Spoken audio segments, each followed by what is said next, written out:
அப்பா அப்பா ஏய் என்னப்பா? அப்பா கருப்பு பணத்தெல்லாம் மீட்டு நம்ம அக்கவுண்ட்ல போட்டாங்களாப்பா. ஏய் அப்படியாப்பா? அப்பா எனக்கு என் ஃப்ரெண்ட்ஸ் எல்லாருக்கும் வேலை கிடைச்சிச்சுப்பா. ஏய் என்னப்பா சொல்ற நிஜமாவா? அப்பா டேய் எந்தடா? நீ பாக்குறது கேக்குறது நினைக்கிறது எல்லாமே கனவுதான்டா. கனவா? கனவுதான்டா. இப்படி கட்டுக்கதைகளை இனியும் நீங்கள் நம்ப போகிறீர்களா? இந்தியாவை காக்க ஸ்டாலின் அழைக்கிறேன்.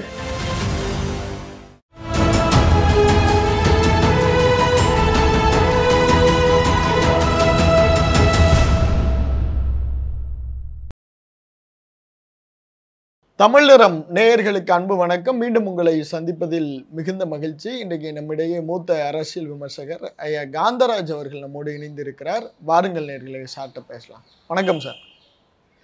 சார், இந்த நாடாளுமன்ற தேர்தலில் நிறைய ஸ்டார் வேட்பாளர்கள் நிற்கிறாங்க. முதல்ல விருதுநகர் தொகுதியிலேருந்து போகலான் இருக்கேன். விருதுநகர் தொகுதியில் தேமுதிகலேருந்து அவருடைய கேப்டனுடைய மகன் நிற்கிறார். ராதிகா சரத்குமார் நிற்கிறார். முன்னாள் எம்பி மாணிக்கம் தாகூர் நிற்கிறார். 3 பேரில் யாருக்கு வாய்ப்பு இருக்கதா நினைக்கிறீங்க? எதன் அடிப்படையில் இருக்கதா நினைக்கிறீங்க? ஜாதி அடிப்படை இதெல்லாம் எடுத்து பார்த்தீங்கன்னா விருதுநகர் போன்ற இதெல்லாம் வந்து ஜாதி அடிப்படையில் ஓட்டு போடுறவங்க தாங்க. சரி சார். அந்த பகுதிக்கு போயிட்டீங்கன்னாவே ஜாதி தான் மெயின். ஓகே. தெற்கு பகுதிக்கு நீங்கள் தஞ்சாவூருக்கு கீழே போயிட்டீங்கனாலே ஜாதி தான். ஓகே. அங்கே ஜாதி மிஞ்சி அவங்க இதை பண்ண மாட்டாங்க. அந்த வகையில் பார்க்கும்போது ராதிகாவுக்கு வந்து வாய்ப்புகள் மிக அதிகம். எப்படின்னு கேளுங்க. ஒரு பெண் தாய் குளத்தினுடைய பாதி விட்டு அது சினிமாக்காரி. அப்புறம் சொல்லணுமா நம்ம தாய் குளம் பூரா அப்படியே நாக்கத்தொங்க போட்டு கிளம்பிடும். 3வது ஒரு சீரியலில் இருந்து பண்ண ஒரு பிரபலமான சித்தி பிரபலமான. ஸோ இந்த 3 பாயிண்டில் நடிகைங்கிற முறையில் அவங்களுக்கு பெண் குளத்தினுடைய பெரும்பான்மையான வாக்குகள் வரதுக்கு வாய்ப்பு இருக்குது. அதுக்கு அடுத்து அவங்க அப்பா நாயுடு. விருதுநகர் வந்து நாயுடுகளும் நாடார்களும் கொண்ட பிரதேசம். 2 பெரிய மேஜர் இருக்குது. ஆக அந்த நாயுடு ஓட்டுகள் பூரா அப்பா முறையை தான் வந்துடும். கணவர் நாடார்கள் முறை நாடார் ஓட்டு வந்துடுது. 5 பாயிண்ட்டு. ஓகே. சினிமா நடிகைங்கிற முறையில் 3 ப்ளஸ் பாயிண்ட்டு. அது போக ஜாதி அடிப்படையில் நாயுடு ஓட்டுகள் அவருக்கு வரும், நாடார் ஓட்டுகள் வரும். அப்படி பார்க்கும்போது இன்றைக்கி இருக்கிறது ராதிகாவுக்கு வாய்ப்புகள் மிக அதிகம். ஆனால் மாணிக் தாக்கூருக்கும் அதெல்லாம் இருக்குது. ஓகே. ஓகே. அவர் இப்போ கொஞ்சம் இதாக இருக்கார். இந்த விஜயகாந்தோடைய மகன் வந்து வெறும் நாயுடு. ஆமாம். அவருக்கு வேறு பின்னணியும் கிடையாது, ஊரும் கிடையாது. இல்லை, அந்த கேப்டனுடைய மறைவு ஒரு சிம்பத்தி கிரியேட் ஆகுது. அது நீங்கள் தான் கிரியேட் பண்ணீங்க, ஊடகங்கள் கிரியேட் பண்ணது தானே. அது பெருசாக இம்பேக்ட் தராது. அது நீங்கள் கிளப்பி விட்டீங்க. பூமியே வந்து விஜயகாந்தோடைய மரணத்துக்காக வந்து நின்னாங்கிற மாதிரி கதை போட்டீங்க. இல்லை, உண்மையிலே கூட்டம் வந்துச்சு இல்லை சார், நம்மளால பார்க்க. அது நீங்கள் கிளப்பி விட்ட கிளப்புக்கு வந்த கூட்டம் அது. நீங்கள் தினம் அந்த பக்கம் தான் போகிறேன். எத்தனை பேர் பார்த்துக்கிட்டு இருக்காங்க சமாதியை சார்? அது ஒரு கோயிலாக கூகுளில் பார்த்தாலே விஜயகாந்த் டெம்பிள் தானே சார். விஜயகாந்த் டெம்பிள் அப்போ போட்டுக்கலாங்க. குஷ்பு கூட டெம்பிள் இருக்குதுங்க. அதெல்லாம் வச்சு நீங்கள் பேசக்கூடாது. நம்ம ஊரில் யாருக்கு வேணாலும் டெம்பிள் கட்டுவாங்க. நான் தினம் அந்த ரூட்டில் தான் போயிட்டுருக்கேன். என்ன க்ரௌட் இருக்குது அவங்க கட்சியில்.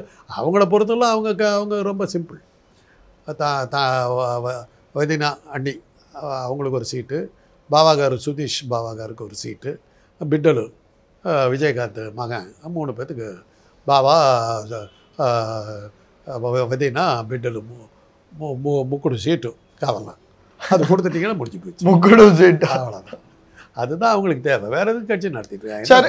உங்க பார்வையில விருதுநகர்ல ராதிகா சரத்குமார் ஜெயிக்க வாய்ப்பு அதிகமா இருக்கு. இந்த அடிப்படையில் பார்த்தீங்கன்னா அவங்களுக்கு அதை வச்சுக்கிட்டு அவங்கள வாக்கேந்திரத்தை வச்சு இது ஜெயிக்க வச்சாங்கன்னா அவங்க நியாயப்படுத்துறதுக்கு இந்த காரணங்களை சொல்ல முடியும்னு சொல்கிறேன். ஓகே. ஓகே. ஜெயிச்சாங்கன்னா இப்போ சென்ட்ரலில் கூட மினிஸ்டர் அடுத்து கூட வாய்ப்பு இருக்கா சார்? அது வந்து பார்க்கணும். அங்கே அன்னைக்கு மோடியோட மூடு, அமித்ஷாவுடைய மூடு எப்படி இருக்குது, ராதிகா அந்த அளவுக்கு தகுதி உள்ளவரான்னு பார்க்கணும். அதெல்லாம் அது பல காரணங்கள் இருக்குங்க சார். இது ராமநாதபுரம் எப்படி சார் இருக்கும்? ஏன்னா வந்து எதிர்கட்சியிலேருந்து எல்லாருமே சேர்த்து ஒரு 5 OPS நிற்க வச்சுருக்காங்க. பன்னீர்செல்வங்கிற பேர்லேயே 5 பேர். இவரும் ஒரு அதிமுகவினுடைய முன்னாள் ஒருங்கிணைப்பாளர், அதிமுகவில் ஒரு பிரிவை சார்ந்தவர். இவரும் வந்து ஒரு சுயேட்சை வேட்பாளராக நிற்கிறார். ஏற்கனவே இருந்த எம்பியும் இருக்கிறார். யாருக்கு வெற்றி வாய்ப்பு இருக்கதான் நினைக்கிறீங்க சார்? அதெல்லாம் நீங்கள் சொல்கிறதுல அர்த்தம் இல்லை. இப்போது ஈரோடு தேர்தலில் 70-80களில் நடந்த போது சுப்புலட்சுமி ஜெகதீசனை தோக்கடிக்கணுங்கிறதுக்காக 40 பேர் 50 பேரோ என்னமோ போட்டாங்க. ஒரே பேர்ல? ஒரே பேரில் இல்லை, 60 பேரோ என்னமோ வாக்கு சீட்டே வந்து 2 சீட்டு அடிக்க வேண்டியதாக போச்சு. Okay okay. அதில் சுப்புலட்சுமி ஜெகதீசன் பேர் நீங்கள் தேடி போடுறதுங்கிறது அவ்வளோ சுலபம் கிடையாது. 60-70 பேருக்கு மேலே நிற்கிறாங்க. தேடி பார்க்க எங்கே இருக்குதுன்னே கண்டுபிடிக்க முடியாத அளவுக்கு அவ்வளோ வேட்பாளர்கள் போட்டாங்க. கரெக்டாக பார்த்து தேர்ந்தெடுத்து போட்டாங்க. அதெல்லாம் வந்து நடக்காது. அதெல்லாம் வேணும் யாருக்கு போடணுங்கிறது நினச்சி முடிவு எடுத்தாங்க. இப்போ எமர்ஜென்சி வந்ததுங்க. இந்திரா காந்தியை தோக்கடிக்கணுங்கிற முடிவில் மக்கள் போயிட்டாங்க. தமிழ்நாட்டை தவிர தமிழ்நாட்டில் எம்ஜிஆருடைய செல்வாக்குனால அந்த மாதிரி தப்பிச்சுதுங்கிறது வேறு விஷயம். வட மாநிலங்களில் அடுத்த செகண்ட் அப்படியே மாற்றி போட்டாங்கல்ல, கை சின்னத்தை காலி பண்ணாங்கல்ல. வட மாநிலங்களில் அரசியல் விழிப்புணர்ச்சி கிடையாதுன்னு சொன்னபோது க்ளீனாக இந்திரா காந்தியை தோக்கடிச்சு விட்டு காமிச்சாங்க. மக்கள் தெளிவாக தாங்க இருக்காங்க. அதிகாரிகளை வச்சுக்கிட்டு தான் நீங்கள் வந்து எல்லா ஃப்ராடும் பண்ணி நீங்கள் உள்ளே வர்றதுக்கெல்லாம் காரணம் இருக்குது. சார், இப்போ ராமநாதபுரத்தில் நவாஸ்கரிக்கு வாய்ப்பு இருக்கதான் சொல்கிறீங்க? அவர் தான் ஜெயிப்பார். அவர் தான் ஜெயிப்பார். இவர் இது பன்னீர்செல்வத்து மேலே பாஜகவுக்கு இருக்கிற பாஜகவை விட பழனிசாமி குரூப்புக்கு இருக்கிற பயம் நல்லா தெரியுது. அவர் ஒரு சுண்டடி அடிக்கிறதுக்கு ஒரு இல்லை. இப்போ இந்த 5 பேரை போட்டது பழனிசாமி அணியினர் தான். ஆமாம். பன்னீர்செல்வத்து மேலே உங்களுக்கு ஒரு எலி அடிக்கிறதுக்கு டேங்க் படையா சார் கொண்டு வருவீங்க? என்னத்துக்கு சார்? அவர் பன்னீர்செல்வம் சும்மாவே தோற்று போடுவார். என்னத்துக்கு இவ்வளோ பேர் இது பண்ணுறீங்க? உங்களுக்கு இருக்கிற பயம் பன்னீர்செல்வத்தை கட்டு, உங்களுக்கு இருக்கிற பயத்தை காட்டு. சார், நீங்கள் எப்படி சொன்னீங்களோ இப்போ ராதிகா சரத்குமாருக்கு ஒரு சமூக பின்புலம் இருக்குன்னு சொல்கிறீங்க. பன்னீர்செல்வத்திற்கும் அந்த பகுதியில் சேர்ந்தவங்க 5 பேர் நின்னாங்கன்னா என்னங்க பண்ணுவீங்க? பன்னீர்செல்வத்துக்கு சமூக பின்னணி தானே இருக்குது. அதே சமூகத்தை சேர்ந்த 5 பேரை நிற்க வச்சா என்ன பண்ணுவீங்க? இப்போது பாட்டாளி மக்கள் கட்சியில் வந்து வன்னியர்களுக்காக இது பண்ணுறாங்க. அதே சமயத்தில் பழனிசாமி கிட்ட சிவி சண்முகன் ஒருத்தர் இருக்கார்ல, இவரோட தீவிரமான வன்னியர் அவர் இருக்கார்ல. பாமக அவருடைய ராமதாஸை உண்டு இல்லைன்னு பண்ணிவிடுறாருல அவர். அது மாதிரி தான் ஒவ்வொரு கட்சியிலும் ஒரு ஜாதிக்காரர் இருப்பாங்க. சார், இப்போ தென் சென்னையில் முக்கியமான வேட்பாளர்கள் நிற்கிறாங்க. ஆளுநர் பதவியை ரிசைன் பண்ணிட்டு வந்து களத்தில் நிற்கிறாங்க நம்மளுடைய தமிழிசை சவுந்தரராஜன். அங்கே பாஜக ஆதரவு ஓட்டும் இருக்கதா சொல்லப்படுது. நீங்கள் எப்படி சார் பார்க்குறீங்க? பாஜகவுக்கு அதுக்காக ஒரு ஓட்டு கூட எல்லாமே போயிடும். தமிழிசைக்கு எப்படியும் அவர் ஜாதி பின்னணி இருக்கிறதுனால கொஞ்சம் இல்லை, தென் சென்னையில் ஓட்டு வாங்குவாங்க கணிசமான கொஞ்சம் இருக்காங்க. Okay okay. அதெல்லாம் கொஞ்சம் வரும். இப்போ தென் சென்னையை பொறுத்தளவில் எப்படி சார் இருக்கும் போட்டி? திமுக சென்னையை பொறுத்தவரையில் நீங்கள் திமுகவை ஜெயிக்கிறதுங்கிறது அவ்வளோ தேர்தல் நேர்மையாக நடந்தது.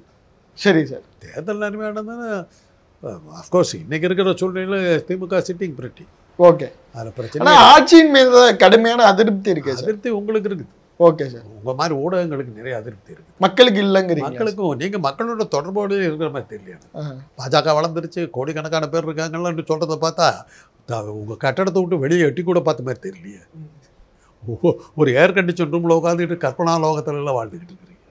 முதல்ல போய் ஜனங்கிட்ட பேச்சு பாருங்க சார், என்னவா இருக்காங்க. ஒரு 2 தடவை ஜனங்களை பார்த்தீங்கன்னா உங்களுக்கு தெரியும் என்ன ஆகிட்டு இருக்குது. சார், இப்போ நீலகிரியில் எல்முருகன் ஆக்சுவலாக ஒரு மாநிலங்களில் வேலை இதாக இருக்கார். இருந்தாலும் அதை விட்டுட்டு இப்போ திரும்ப வந்து இந்த நீலகிரியில் நிற்கிறாரு. இது எப்படி சார் ஒர்க் அவுட் ஆகுமா? சார், தேர்தல் நேர்மையாக இருந்ததுன்னா அவங்களுக்கெல்லாம் என் வாய்ப்பே கிடையாது சார். அவ்வளோதான், வாய்ப்பே கிடையாது. எல்முருகனுக்கு அந்த சமூக பின்னணி அங்கே எதுவும் ஹெல்ப் பண்ணுங்க? ஆராஜாவும் அதே சமூகம் தான். ஓகே. அதனால அது டஃப்பாக தான் இருக்கும். சமூக பின்னணிங்கிற பாதி ஓட்டு அவர் வாங்கி போகிற, பாதி ஓட்டு இவங்க பொதுப்படையாக இருக்கவங்க வந்து ஆராஜாவுக்கு போட்டு போடுவாங்க. அவ்வளோதான். ஓ, அதனால ஈஸியாக ஆர் ராசா ஜெயிக்க வாய்ப்புலாம். அண்ணாமலை ஏற்று நிற்கிறவங்களாம் ஜாலி தானே. ஓகே. பிரச்சனையே இல்லையே, திமுக வேலையே இல்லையே. அண்ணாமலை நிற்கிறாருங்கன்னா முடிச்சுட்டு போகுது இல்லை. இல்லை சார், திமுக இருக்கிற அட்வான்டேஜ் ஸ்டாலின் வேணாம், அப்போ யாருங்க? மோடி காட்டுங்க.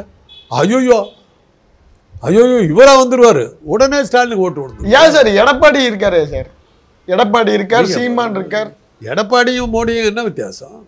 சீமானு ஐயோ அதை கவனிக்காம விட்டேன். ஐயோ உங்களுக்கு ஆதரவு, உங்களுடைய ஆதரவு எவ்வளோ பெரிய ஆதரவு இருக்குது.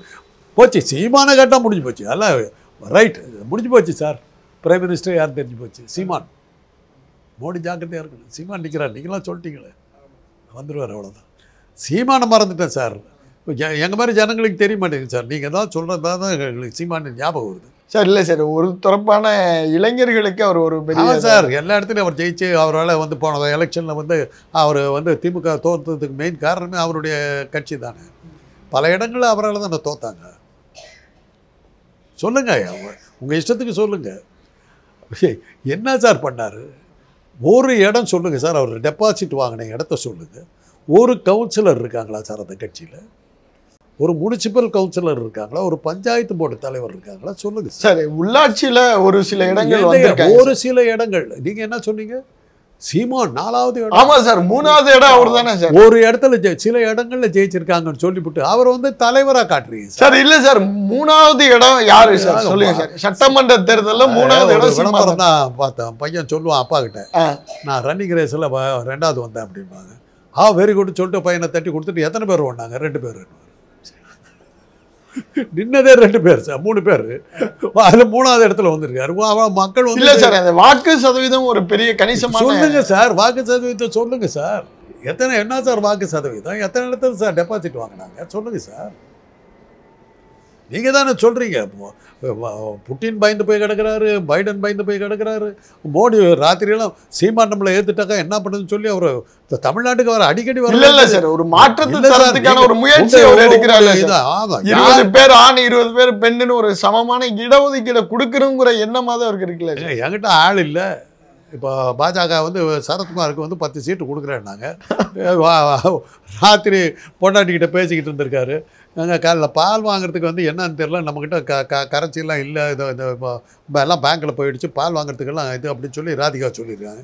சரி நாளைக்கு போய் பாஜகவில் சேர்ந்தெல்லாம் இந்த மாதம் ப்ரொவிஷனில் அவங்க கொடுத்துருவாங்கன்னு சொல்லி ஒரு கட்சியில் சேர்ந்தார்ல. அது மாதிரி தான் இவர். சும்மா ஏன் சார் வந்து ஊதிப்படுத்தப்பட்ட பலூனாக அவர் இருக்கிறார்? வெறும் பலூன். சும்மா ஒரு சின்ன ஒரு குண்டு வச்சு குத்துனா அவர் உடஞ்சி போயிடுவார். சார், கோவையில் எப்படி சார் இருக்கும்? அண்ணாமலை ஜெயிப்பாரோ? அண்ணாமலை அவர் ஜாதிக்காரர்கள் போடுவாங்க. ஜாதிக்காரர் ஓட்டு போட்டால் ஜெயிக்க வாய்ப்பு இருக்கா சார்? அவரை ஏற்று நிற்கிறவங்களும் எவ்வளோ பேர் இருப்பாங்கல்ல, அதே ஜாதிக்காரர் தான் நிற்பாங்க. இல்லை, அண்ணாமலை ஜெயிப்பாரா சார்? தேர்தல் நேர்மையாக நடந்ததுனாக்கா அண்ணாமலைக்கு டெபாசிட் கிடைக்கிறது கஷ்டம். ஓகே. அண்ணாமலையே ஜெயிச்சிட்டாருனாக்கா தேர்தல் எப்படி நடந்ததுன்னு உங்களுக்கு தெரியும். அவ்வளோ. இது தேனியில் எப்படி சார் இருக்கும்? டிடிவிக்கு டஃப்பாக இருக்குமா சார்? டிடிவி எல்லாம் அவர் டிடிவியினுடைய செல்வாக்கு பணம் வசதி எல்லாம் வச்சு பார்க்கும்போது அவருக்கு ஜாதி பின்னணி இருக்குது. ஓகே. ஏற்று நிற்கிறவங்க யாருன்னு பார்க்கணும். தங்கத்தமிழ் செல்வன்லாம் நிற்கிறார். அவர் தங்கத்தமிழ் செல்வன் ஏற்கனவே எம்எல்ஏ இருந்தவர். ஓகே. அவர் அவ்வளோ சுலபத்தில் விட மாட்டார். ஆனால் கொஞ்சம் டஃப்பாக தான் இருக்கு தேனி. தினகரன் ஒரு கணிசமான வாக்குகளை வாங்குவார். ஓகே. அவர் ஒரு தடவை தான் ஜெயிச்சார். அதுக்கப்புறம் டெபாசிட்டாக போயிடுச்சு அவருக்கு. அட்ரஸ் எல்லாம் தோற்று போட்டார். அது ஒரு எலெக்ஷன் தானே, ஆர்கே நகர் எலெக்ஷனை தவிர அவருக்கு வேறு என்ன அவருக்கு அரசியல் பின்னணி என்ன இருக்குது? பிளான் பண்ணி விட்டாங்க. திமுகவை வந்து தோற்றதுக்கு காரணம் என்னென்னா, தினகரன் உள்ளே வந்தாக்கா சசிகலாவுக்கு பிரச்சனையை கொடுப்பாருங்கிறதுக்காக தான் அவங்க தோத்தாங்க. ரவீந்திரநாத்தை ஏன் ஜெயிக்க வச்சாங்க? பழனிசாமிக்கு தலைவலி கொடுக்கணுங்கிறதுக்காக தான் ஜெயிக்க வச்சாங்க. ஆமாம், இதெல்லாம் ராஜதந்திரம். உன் கட்சியிலே ஒரு ஆள் உனக்கு எதிர்பார்த்து ஜெயிக்க வைக்கிறதுங்கிறது ராஜா. யாரு? பிஜேபி தான் அவரை ஜெயிக்க வச்சு. பிஜேபி இல்லை, திமுக அவங்கள ஜெயிக்க விட்டாங்க. இப்போ பழனிசாமி தலையில் மிளகா அரையினாங்க. பழனிசாமி கடைசி வரல எத்தனை எம்பி இருந்து பிரயோஜனம் இல்லை. ரவீந்திரநாத்துக்கு பதவி கொடுன்னு தானே கேட்டுக்கிட்டு இருந்தாங்க. இவங்களுக்கு கடைசியில் என்னாச்சு? பழனிசாமி அவ்வளோ ஜெயிச்சிருந்தாலும் நாடாளுமன்றத்தில் ஒரே ரெப்ரஸன்டேட்டிவ் யாருன்னு பார்த்தீங்கன்னா ரவீந்திரநாத் தானே இருந்தார். அந்த அளவுக்கு போயிடுச்சு. இல்லை, பன்னீர்செல்வத்தை ஓரம் கட்டிங்க எது கட்டிங்க. கடைசியில் என்னாச்சு? அதிமுக அவருடைய நாடாளுமன்ற பிரதிநிதி யாருனாக்கா பன்னீர்செல்வம், அது ரவீந்திரநாத். நீங்கள் ரவீந்திரநாத்தை கட்சி விட்டு தோர்த்திட்டீங்க. அவர் மகனை வச்சுக்கிட்டு இருக்கிறீங்க. பழனிசாமி சரண்டு தான் ஆக வேண்டியதாக இருக்குது. இதெல்லாம் தான் அரசியல். சார், தர்மபுரியில் அன்புமணி அவருடைய மனைவி நிற்கிறாங்க, சிறந்த சமூக செயற்பாட்டாளர் கூட. அவங்களுக்கு எப்படி இருக்கும்னு நினைக்கிறீங்க சார்? தெரியாது. போன தடவை அங்கே தானே அன்புமணி தோத்தார். இல்லை, அங்கேயே முன்னாடி ஜெயிச்சிருக்காருல்ல சார்? ஒரு தடவை ஜெயிச்சா அப்புறம் தோற்று போயிட்டார்ல, அவ்வளோதான். இந்த தடவை எல்லாம் ஒரே ஏதோ யோசனைகள் வந்து. அதுவும் பிஜேபியோட அதில் பார்த்தீங்கன்னா அன்புமணி நிற்கல. பார்த்தீங்கல்ல? ஆமாம் சார். ஏன் நிற்கல? அடுத்த இதுக்கான ஒரு இதாக இருக்குது. ஏதாவது சொல்லுங்க, சப்ப கட்டுங்க, சீமானு கட்டு மாதிரி கட்டுங்க, உங்களால் முடிஞ்சிச்சு. இல்லை சார், இப்போ தான் நின்று எம்பி ஆகிட்டோம். அடுத்தது தன்னுடைய மனைவி அவங்க சமூக செயற்பாட்டாளரும் இருக்காங்க. ஸோ அவங்க சமூகத்திற்கு நேரடியாக வந்து பயன் தரட்டுமேன்னு கூட ஒரு வாய்ப்பு கொடுத்துருக்கலாம். அந்த கட்சியே அதை தான் மகனுக்கு மருமகளுக்கு பதவிக்காக நடத்துறதுங்கிறது அதை சொல்லி ஓட்டு வாங்கிட்டு போயிடலாம். இல்லை, இவ்வளோ வன்னியர்கிட்ட இருக்காங்க, வேறு யாருமே இல்லையான்னு கேள்வி கேட்கலாம். இல்லை இல்லை சார், தர்மபுரியில் மட்டும்தானே இது பண்ணியிருக்கேன். மற்ற இடங்கள்லாம் வேறு எந்த இடத்துல வந்து அவங்க பெருசாக வந்துட முடியும் சொல்லுங்க பார்க்கலாம். சாமியாக ஏதாவது ஒரு கணிசமான ஓட்டுகள் டெபாசிட் கிடைக்கிறதுக்கு வாய்ப்பு இருக்குது. டெபாசிட் கிடைக்க வாய்ப்பு இருக்குது. மற்றபடி வாய்ப்பு வேறு ஒன்றும் தாக்கம் இருக்கு. ரொம்ப நன்றி. தேர்தல் நேர்மையாக நடந்தது. தேர்தல் நேர்மையாக நடக்கும். தேர்தல் நேர்மையாக தானே சார் நடக்கும்? அது ஐநா சபையை சந்தேகப்படுத்துங்க. நான் என்னுடைய சந்தேகத்துக்கு போயில போடுங்க. ஐக்கிய நாடுகள் சபை சந்தேகப்படுது. அதுக்கப்புறம் நீங்கள் தான் சபை கட்டுக்கணும், மீடியா வச்சுருக்கீங்க. அதெல்லாம் ஒன்றும் கிடையாது, ஐக்கிய நாடுகள் சபையில் அயோக்கியர்கள் அப்படின்னு நான் சொல்லி அதையும் கவலைப்படுத்திக்கிட்டு நான் முடிச்சு. ரொம்ப நன்றி சார். அப்பா அப்பா ஏய் என்னப்பா? அப்பா கருப்பு பணத்தெல்லாம் மீட்டு நம்ம அக்கவுண்ட்ல போட்டாங்களாப்பா. ஏய் அப்படியாப்பா? அப்பா எனக்கு என் ஃப்ரெண்ட்ஸ் எல்லாருக்கும் வேலை கிடைச்சிச்சுப்பா. ஏய் என்னப்பா சொல்ற நிஜமாவா? அப்பா டேய் எந்தடா? நீ பாக்குறது கேக்குறது நினைக்கிறது எல்லாமே கனவுதான்டா. கனவா? கனவுதான்டா. இப்படி கட்டுக்கதைகளை இனியும் நீங்கள் நம்ப போகிறீர்களா? இந்தியாவை காக்க ஸ்டாலின் அழைக்கிறேன்.